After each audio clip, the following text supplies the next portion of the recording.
ఆహా! Tasty chicken. వా 4 చపాతీలు. ఇలా 4 ప్లేట్లో చపాతీలు వేసుకొని చక్కగా చికెన్ కర్రీ వేసుకొని దగ్గరే రొట్టె దగ్గర వేయాలి ఇప్పుడు. సరే సరే, ఓకే ఓకే. వాహా! Chicken curry and chapati super. ఇంకో ప్లేట్లో చపాతీ అండ్ చికెన్ కర్రీ. ఇంకో ప్లేట్లో ఈ విధంగా 4 ప్లేట్లలో సూపర్.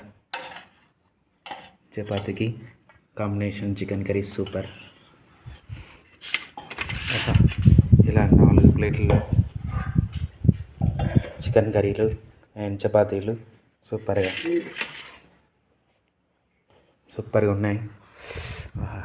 Wow super.